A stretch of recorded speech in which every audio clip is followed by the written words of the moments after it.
Assalamualaikum warahmatullahi wabarakatuh. Perkenalkan, nama saya Adinda Sari Ramadanti dari jurusan Sosiologi angkatan 2019 kelas genap.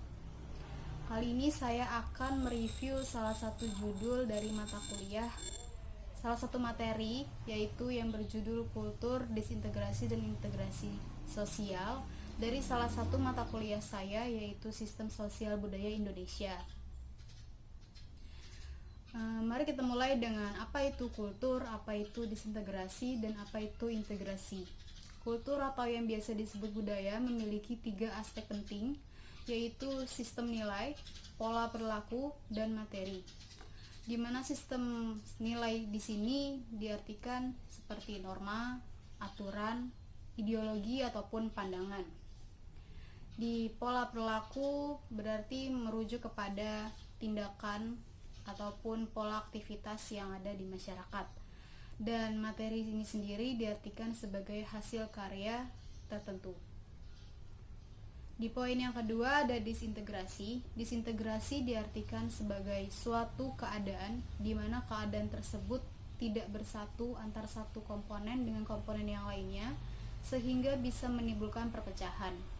Integrasi kebalikan dari arti disintegrasi yang berarti suatu keadaan di mana bersatu antar satu komponen dan dengan komponen yang lainnya dengan adanya nilai ataupun norma yang berlaku di dalamnya sehingga bisa tertata dan terstruktur rapi dan dilaksanakan dengan baik.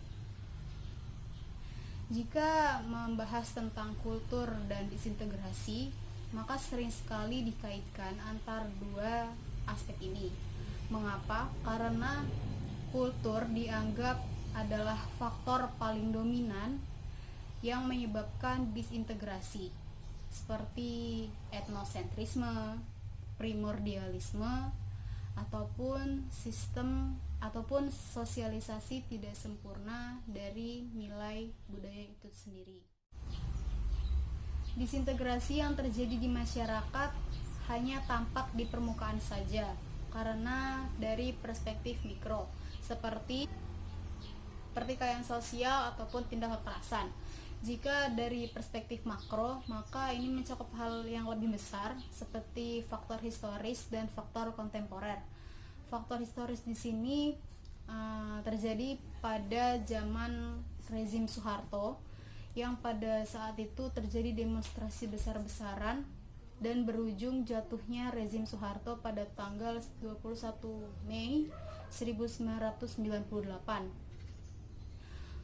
Jika dari faktor kontemporer itu sendiri, faktor kontemporer ini berakibat dari faktor historis yang pernah terjadi, yang akibatnya pada saat ini masyarakat cenderung tidak percaya pada pemerintahan yang terjadi dan ataupun pemerintahan yang berjalan.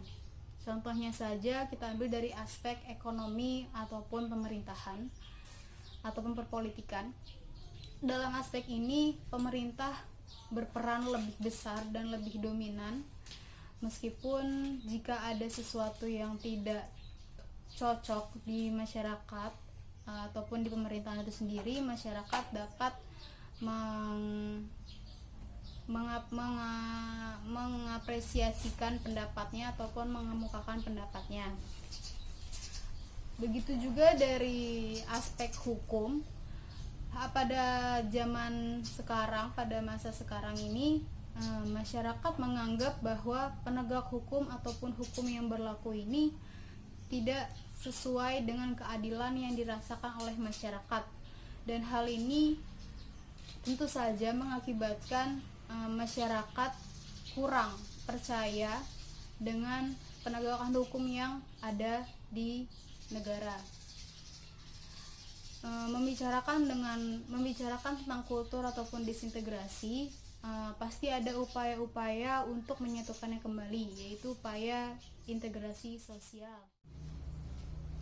Upaya-upaya integrasi yang bisa dilakukan, pertama, menghilangkan faktor budaya yang menjadi akar terjadinya disintegrasi ataupun menciptakan faktor-faktor yang memunculkan integrasi.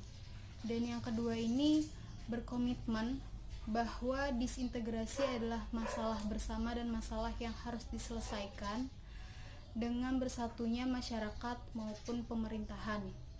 Dan yang ketiga, apabila sudah berkomitmen, maka perlunya penstrukturan ataupun penataan agar ada fondasi ataupun landasan yang kondusif agar terjadinya integrasi. Dan jika sudah terlaksana penstrukturan ataupun penataan ini, masyarakat maupun pemerintah harus konsisten dan bertanggung jawab dalam melaksanakannya, yang nantinya pasti akan menciptakan integrasi sosial yang ada di masyarakat. Sekian review dari saya.